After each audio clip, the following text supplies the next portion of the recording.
Nongeye kubasuhuza abakunzi ba Clever Rwanda, nongera kubifuriza kugira amahoro, nongera kubashimira wowe uranga wakanze subscribe nawe utarayikanda. Ndizera ko iki ari cyo gihe cyiza cyo kuyikanda, ngusaba kujya udukurikirana haba ku mbuga zacu zitandukanye, haba Instagram cyangwa Twitter ndetse na TikTok, hose ni Clever Rwanda.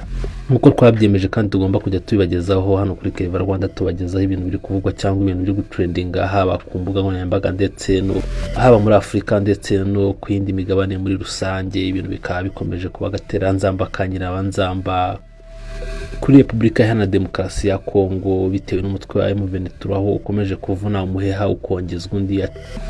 Mbere yo gutangira ino video ndagusaba ukande subscribe kugira ngo ubashe kubona amakuru meza kandi amakuru yizewe. Ahangaha ibintu bikaba byahinduye isura mu gihugu cya Repubulika Iharanira Demokarasi ya Kongo. Ndagusaba urebe ino video yose irangize, uraza kubasha kumenya buri kimwe ku kindi byose. Ahangaha ugiye kwimenyera uko byifashe mu gihugu cya Repubulika Iharanira Demokarasi ya Kongo, aho uko ibintu bimeze ku mirongo y'urugamba cyangwa iri kuvuga muri kino gihugu. Ibintu bikaba byakomeje guhindura isura cyangwa amakuru akomeza kuza buri segonda kuri indi, ariko tugiye kubaha nkaba ngiye kubabwira uko byifashe, ukabasha kumenya buri kimwe ku kindi. Biri kuba mu ntambara cyangwa ibindi biri kuba hanze y'intambara, se bimeze bite? Ubwo Perezida wa Repubulika Iharanira Demokarasi ya Kongo Felix Tshisekedi cyo kuva mu Budage bwangu cyangwa shisha itabona bitewe n'intambara iri kuvuga mu gihugu cye, ubwo yari yitabiriye inama mu gihugu cy'Ubudage yaje gusohokamo cyangwa yaje gusohokamo itarangiye, bitewe n'uko mu ntara ya Kivu y'Amajyepfo bari bamaze gufata ikibuga cy'indege. Ibyo turaza kubibabwira cyangwa turaza kubereka amashusho uko byari bimeze mu gihe umutwe wa M23 wafataga ikibuga cy'indege. Ati bimeze bite? Tshisekedi yari yitabiriye inama mu gihugu cy'Ubudage. Ino nama yaje ubwo yaje guhuramo na Minisitiri w'Ingabo z'u Rwanda, akaza kumuhamiriza cyangwa akaza kumushwishuriza, akamubwiza ukuri ko igihugu cy'u Rwanda cyangwa abasirikare b'u Rwanda atari mu gihugu cya Repubulika Iharanira Demokarasi ya Kongo. Perezida Tshisekedi ino nama nta nubwo yaje kubasha kwirangiza niyo makuru wabasha kumenya cyangwa yaje gusohokamo shisha itabona, ariko ubwo yasohokagamo akagaruka mu gihugu cya Repubulika Iharanira Demokarasi ya Kongo. Abantu babyibajeho ku itariki 14 z'ukwa kabiri ku munsi wa Sevarate yaje gutaha. Nubwo yatashye yavuye mu nama itarangiye, yaje kutayigira mu iki. Perezida wa Kongo yaje kutajya gutegura surprise umugore we, yaza kumuhereza indabo.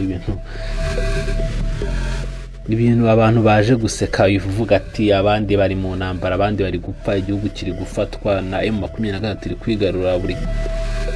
iri kwigarura agace buri kanya cyangwa buri segonda, aho uri kujya mu bintu byo gutanga impano cyangwa uri mu bintu byo kujya guserebura umunsi wa Sevarante. Se ibingibi ni byo ku muntu w'umuperezida? Si ibingibi byari bikwiye ko perezida yajya kujya gutanga impano, ibintu akabishyira no ku karubanda cyangwa akabyerekana ku mashusho ibintu bakabishyira no ku mashusho, dore yuko muri iyo minota aribwo ikibuga cy'indege cya Kavumu cyari kimaze gufatwa n'umutwe wa M23, aho habaye intambara ikomeye cyane. Ino ni imwe muri video igaragaza bamwe mu basirikare ba M23 bari bamaze gufata ikibuga cy'indege, bamaze kwirukanamo imitwe ya Wazalendo, FARDC ndetse n'ingabo z'u Burundi. Icyo gihe bamaze kubirukana, batabashushubikanya cyangwa batabahungira mu mujyi wa Kivu, batabahungira mu mujyi wa Bukavu, aho bose bari bitsindagiye mu gihe bahungiraga mu mujyi wa Bukavu. Abandi bamwe mu basore cyangwa mu ndwanyi za M23 zari zimaze gufata kino kibuga cy'indege cya Kavumu. Mbega ikibuga cy'indege cya Kavumu kabisa. Kavumu tombe ibifaru zawani tutu. Mbega Tshisekedi mani muhamahoro n'imigisha kabisa. Arambe ku perezida mpaka tugeze Kinshasa, azaveho kodi wacu.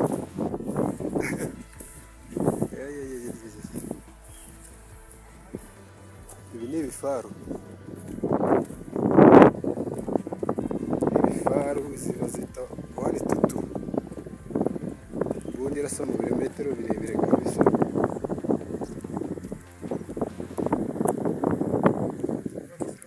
Uyu ni umugabo wafashe ikibuga cy'indege, bamwita Sisco Ariel, ndamukunda.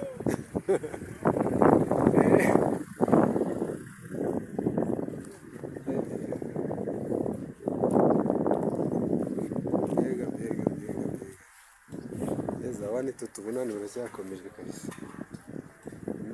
none biracyakomeje.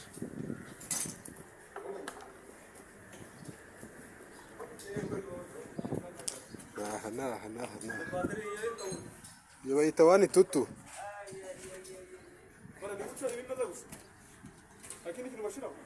Oya nyine kompora reloading iri inyuma. Izi ni za turasagaho mu gitondo. None duse tuzifata. Oya ni Kisekedi friendly force ubuze ibyo dukeneye. Nk'uko uri kugenda ubibona ubwo zino ngabo zari zimaze gukwira imishwara, nk'uko uri kugenda ubibona zino ngabo ubwo zari zimaze guhunga cyangwa zahungaga, zino zari ziri kujya mu modoka zikaba ari ingabo z'abarundi. Amakuru atugeraho nuko zino ngabo z'abarundi ubwo zari ziri guhunga zaje gukora impanuka, abagera kuri 200 bakaza gupfa. N'andi makuru kutugeraho yuko zino ngabo z'Uburundi zaje gukora impanuka, ariko ibintu bikaba byakomeje guhindura isura ubwo abarwanyi ba M23 bafata agaciro kibuga cy'indege cya Kavumu. Abantu benshi baje guhunga ndetse na guverineri wa Kivu y'Amajyepfo nawe yaje guhunga. Nk'uko uri kureba kuri kano ka video, none guverineri wa Kivu y'Amajyepfo ari guhunga, ari kugenda ku kamoto mu muhanda usa nabi, ari kugenda atanga amafaranga ku basirikare cyangwa ku bantu bamufashije kwambuka. Ibintu biteye isoni cyangwa ibintu bimeze nabi mu kubireba. Ariko mu gihugu cya Kongo ibihabera bikomeje gufata indi ntera ubwo bano basirikare ba M23 bafataga kino kibuga cy'indege cya Kavumu. Ubwo abasirikare ba Repubulika ya Demokarasi ya Kongo cyangwa ingabo za Kongo FARDC zaje guhungira muri Kava, ariko ubwo zahageraga abasirikare bagera kuri 212 ba DRC baje kwita bakatirwa igihano cy'urupfu cyangwa baje kwita bakatirwa igihano cyo kwicwa nyuma y'uko ngo bari bataye urugamba cyangwa bari bahunze urugamba. Ese wari ubayoboye nawe yari amaze guhunga, ariko baza kwita bakatirwa igihano cy'urupfu. No gukatirwa igihano cy'urupfu baza no gucibwa amande agera ku 200,000 by'amadolari. Se baza gucibwa amande agera ku 200,000 by'amadolari. Hari abasirikare bagera kuri 72 bagizwe abere nyuma yaho bagaragaye ko nta kimenyetso cyangwa naruhare babigizemo mu guhunga cyangwa mu kwa bata ikibuga cy'indege cya Kavumu. N'abasore ba M23 ubwo bari amaze gufata ikibuga cy'indege cya Kavumu, bari kwifotoreza imbere ku marembo nko ku biro by'ikibuga cy'indege cya Kavumu, bagaragara neza cyane. Ariko ibintu bikaba bikomeje kuba kasamutwe cyangwa bikomeje kugorana mu gihugu cya Repubulika ya Demokarasi ya Kongo, kuko kuri gereza iherereye mu mujyi wa Bukavu ifungwa zari zimo nazo zikaba zimaze gutoroka cyangwa zimaze gusohoka muri kino gihugu. Ibintu bikaba bikomeje kugorana aho M23 iri kugenda ifata ibice ku bindi, dore yuko ubwo perezida wa DRC yaje gutangaza nyuma yaho yaje gutangaza yuko atazigera na rimwe cyangwa yaje kongera kubishimangira yuko atazigera aganira n'umutwe wa M23. Ariko ibintu bikaba bikomeje kugorana. Se mu gihe wabagize Kinshasa nibwo bazaganira, ibintu bikaba bikomeje kugorana. Mu masaha y'umugoroba hagati ya saa 1 ndetse na saa 2 nubwo ingabo za M23 noneho zaje kwinjira mu mujyi wa Bukavu zitarwanye, ndetse bamwe mu baturage bagiye bafata amafoto cyangwa bayasakaza, babishimiraga cyane babaha bravo, bababwira ati murakaza neza murakaza neza. Rwanyi ba M23 bakaba bakomeje kwinjira mu mujyi wa Bukavu bakirininga cyangwa bagenda bareba niba na basirikare bandi bawazarindo cyangwa ba FARDC baherereyemo, dore yuko bamwe mu basirikare bari bamaze kuhungiramo bavuye Kavumu baje kwita bajya ku mupaka w'igihugu cy'u Burundi ndetse na Repubulika ya Demokarasi ya Kongo. Ngubu Bukavu nayo ikaba yafashwe cyangwa ikabiri kugenzurwa byuzuye ndetse n'umutwe wa 23, ariko nta mirwano ubwo binjagamo, nta mirwano yigeze ba. Ariko amakuru atugeraho no kwa bamwe mu basirikare bandi cyangwa mu basirikare ba FARDC bamwe bashije kwabisha mu mazu y'abaturage. Ubwo ibi byose byabaga uwo bita General cyangwa Sultani Makenga, ubwo ibi byose byabaga uwo bita General Sultani Makenga uyobora cyangwa uyoboye etamajoro ya M23, akaba we yaje gusura hari kubera imyitozo muri Rumangabo aho abarwanyi cyangwa bari gutrainingira aba M23. Bamwe bakaba ari bamwe muri aba bari gutrainingwa n'abasirikare cyangwa n'abarwanyi ba M23, bakaba hari bamwe bavuye hakaba hari bamwe bavuye mu gisirikare cya Repubulika ya Demokarasi ya Kongo. Ibintu bikaba bikomeje kugwana cyangwa ibintu bikaba bikomeje guhindura isura mu gihugu cya Repubulika ya Demokarasi ya Kongo, ubwo M23 iri gufata cyangwa iri kugenzura byuzuye umujyi wa Bukavu ndetse n'ikibuga